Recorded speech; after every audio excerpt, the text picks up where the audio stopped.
Fala de Escolhidos, tudo bem com vocês? E hoje vamos para mais uma revisão de uma das partes do primeiro capítulo de Digimon Seekers. Então, acho que a maioria de vocês já está sabendo que a gente está tendo várias partes do primeiro capítulo sendo postadas todos os dias dessa semana, e por isso essa semana toda a gente vai ter um monte de revisões para Digimon Seekers, tá bom? Inclusive a gente já teve revisão para as duas primeiras partes, vão lá, chequem elas primeiro, e depois disso chequem o capítulo 1-3, que é a parte que a gente vai estar fazendo a revisão hoje. O link para essa parte vai estar na descrição desse vídeo. Cheque lá, vai ter em inglês e depois venha assistir essa revisão.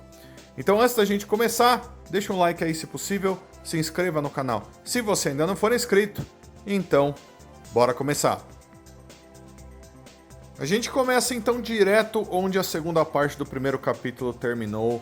Eles estão naquela sala onde o professor Ryusendi está mostrando para o Eiji algo secreto, algo extremamente importante para a empresa toda, né, para toda aquela universidade e tudo mais. E é justamente o que a gente vê. Nós vemos um vídeo, né, que está passando ali para o Eiji, e ele está assistindo basicamente uma explicação do que é o mundo digital. Então, primeiro a gente vê várias coisas que existem na internet, servidores e coisas do tipo. Tudo isso acaba se transformando num oceano e daí ilhas, né? Cada coisa era uma coisa diferente que acabava se unindo e se transformando no mundo digital. O mundo digital existe dentro da internet, basicamente, é como a gente vê na maioria dos universos de Digimon. Dessa vez não está sendo diferente. O ponto é que enquanto ele mostrava aquelas coisas, ele acaba levando para outras coisas muito importantes que obviamente envolvem o mundo real e toda a humanidade e o desenvolvimento das coisas. Então a gente tem uma ótima explicação, né, através desse vídeo, mostrando para o Eiji de uma maneira de certa forma meio básica que o mundo digital existe e que tem alguns seres vivos lá dentro, né, que funcionam como se fosse uma inteligência artificial, né, que habitam esse mundo digital. E a gente vê que antes o Eiji já tinha contato com Digimons, porém aparentemente era apenas através dos aparelhos dele, daquele LCDzinho, né, daquele VPET dele e do smartphone, né, e também daquela rede social onde as pessoas pedem para que Digimons sejam caçados. Porém, dessa vez, o Eiji está vendo mesmo que o mundo digital existe, esses Digimons vêm de lá, né? E a explicação é até super legal. A gente vê nessa imagem que vocês estão vendo aí, lá no fundo, uma foto basicamente do mundo digital, ou pelo menos de uma parte do mundo digital, onde a gente tem ilhas, tem o mar e tudo mais. A parte mais importante, o Oceano da Net, né? O Oceano da Net não é apenas água, ele é de onde os Digimons vêm. Por quê? Porque é basicamente um mar de informações. Tem apelidos que foram usados para a própria internet, né, que chamava a internet de um mar de informações, por exemplo. Então o Oceano da Net é sim uma das partes, se não a parte mais importante que existe no mundo digital. É a água que conecta as coisas, é de onde vem a informação. Já foi chamada de, basicamente, de onde vêm os Digimons, eles nascem de lá. Isso é extremamente importante. Eles mostram isso tudo através dessa parte, o que foi incrível. Então nós temos os Digimons que foram apresentados através dessa parte do capítulo. São dois Digimons, basicamente, apesar do professor Ryusendi e do Eiji terem comentado um pouco sobre os Tyrannomons e tudo mais. A gente tem em primeiro lugar um Betamon, que é o que o professor Ryusendi mostra para ele.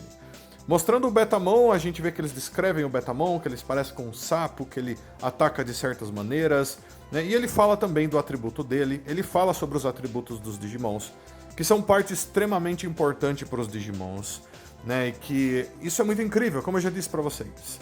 É difícil a gente ver os atributos dos Digimons sendo mostrados com importância fora dos jogos de videogame.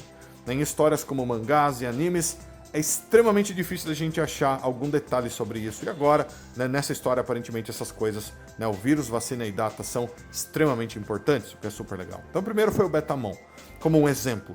Em seguida a gente vê que o Eiji mostra para o professor Ryusendi o Modok Betamon, que para quem se lembra, era o Digimon que ele estava caçando usando aqueles 3 Tyrannomons.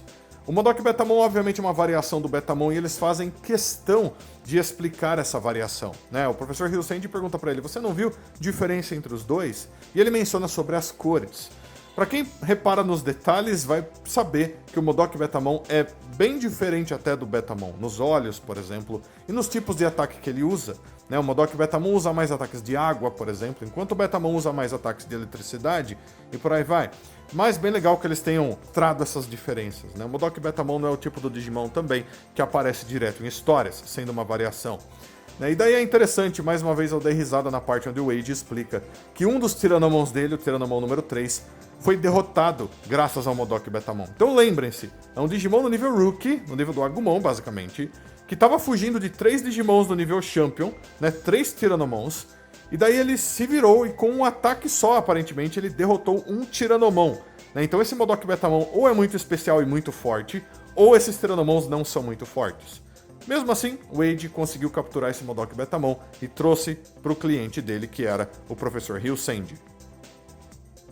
Então, em seguida, um dos pontos mais importantes desse primeiro capítulo inteiro até agora é mencionado que essa empresa, tudo isso criado pelo Professor Ryusendi com a ajuda de outras pessoas, a universidade e tudo mais, é responsável por cuidar, por exemplo, de contatos e estudos com o mundo digital. E que isso não é uma coisa nova, é uma coisa muito antiga no mundo real. E que isso foi descoberto, então, através dessa descoberta de estudos dos Digimons e de eles usarem os Digimons para várias coisas diferentes, a humanidade acabou avançando tecnologicamente, né, de muitas maneiras diferentes.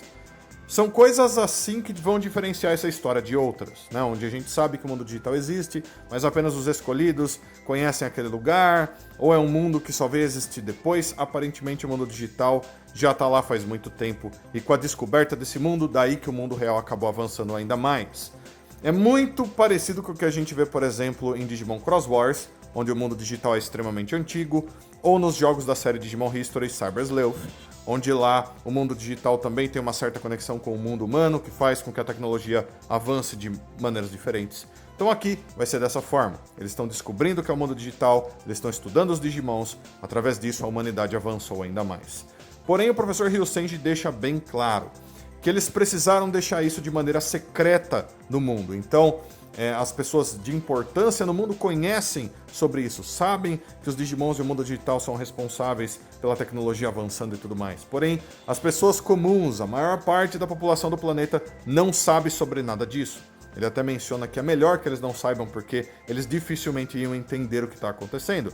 Talvez seja melhor, talvez não, mas vai saber, né? Foi a decisão que as pessoas tomaram até agora dentro daquele mundo.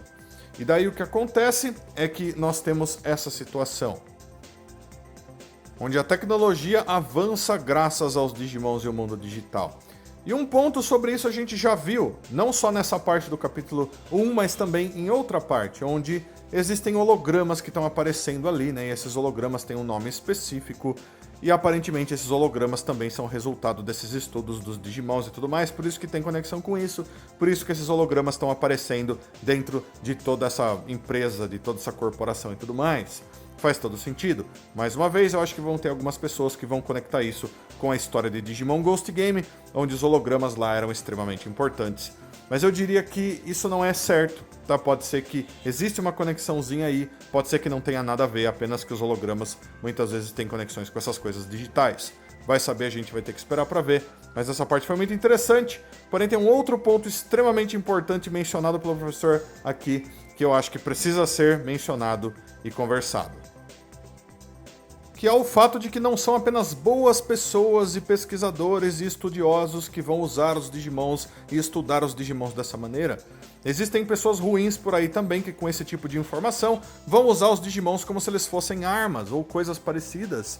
Mais uma vez, para aqueles que jogaram os jogos da série Digimon History Cyber Sleuth, sabem que existem pessoas que usam os Digimons dessa maneira mesmo. Dentro desse mundo não é diferente, eles mantiveram essas informações em segredo para que menos pessoas ruins usassem os Digimons dessa maneira. Inclusive, os Digimons não vão ser usados apenas como armas ou objetos. Existem Digimons que são ruins mesmo, são Digimons do mal, e os Digimons são altamente inteligentes. Então, uma pessoa ruim do mundo real pode entrar em contato com um Digimon ruim do mundo digital, eles conversarem, se tornarem amigos e pronto, tá formada uma aliança terrível pro mundo real. Então, provavelmente, eles se preocuparam com isso e por isso eles tomaram esse tipo de decisão de manter essas informações em segredo. Pelo menos até agora, né? A gente vê que o Wade está começando a conhecer esse tipo de coisa. Professor Ryusend está extremamente entusiasmado em estar contando sobre essas coisas pro Wade. Ele está explicando tudo, ele está mostrando os tipos dos Digimons e que existem Digimons de todas as maneiras possíveis ali, com plantas e anfíbios e peixes, insetos e mamíferos, e que eles são inteligência artificial, e que eles estudam isso, que é super legal. Ele parece gostar muito do tópico Digimon e monstros digitais de uma maneira assim impressionante. E quando ele está falando sobre isso, né, e ele vai falar sobre a tecnologia, as descobertas e tudo mais, e ele vê o novo Digimon que o Wade trouxe para ele, que obviamente vai ser estudado também, ele acaba mencionando que em certo ponto dos estudos e das descobertas e tudo mais, os pesquisadores, incluindo o próprio professor Ryusend, obviamente é o principal nesse caso, tinham pensado em criar uma coisa chamada Digimon Land. E que essa Digimon Land seria um lugar super especial, algo super especial, onde as pessoas visitariam, né? As pessoas comuns mesmo visitariam, quase como se fosse um enorme zoológico de Digimons. E daí eles usariam esses Digimons como personagens de desenhos animados e super bonitinhos, e eles provavelmente fariam milhões e milhões e milhões e milhões de dinheiro através disso. E seria uma coisa revolucionária para o mundo real e por aí vai. E sim, com certeza seria uma coisa revolucionária. Porém, existe uma outra série que fez uma coisa muito parecida. Eu acho que tem algumas pessoas que já fizeram essa conexão, que é chamada de Jurassic Park. Jurassic Park foi basicamente isso, só que em vez de Digimons, eles fizeram com dinossauros. E para todo mundo que já acompanhou a história de Jurassic Park e de todos os filmes que vieram depois, sabem que esse tipo de coisa muitas vezes não dá nada certo, né? Principalmente porque nós não estamos lidando com dinossauros, que a gente sabe são muito parecidos com os animais. Nós estamos lidando com Digimons que são altamente inteligentes e que têm poderes extraordinários. Você não vai prender um Greymon ou um Metal Greymon dentro de uma jaula e vai esperar que eles não façam nada para sair de lá. Principalmente porque eles são, como eu disse, altamente inteligentes. Os Digimons menos inteligentes conseguem falar como seres humanos, né? Um Numemon e um Sukamon, por exemplo. Então, não vai ser a mesma coisa, vai ser extremamente difícil. Aparentemente, esses planos não foram pra frente, mas vai saber. Ele estar mencionando isso nessa parte da história pode querer dizer que mais pra frente esse tipo de tópico volte, né? Talvez esse seja o plano principal dessas pessoas, criar um parque de diversões de Digimon, vai saber. E bem ali no finalzinho do capítulo, eles mencionam que eles são criaturas mesmo vivas, fantasia, ficção, que todas as pessoas provavelmente gostariam de ver esses Digimons, né? E eles dão bastante ênfase pro fato de que os Digimons estão mesmo vivos dentro do mundo digital.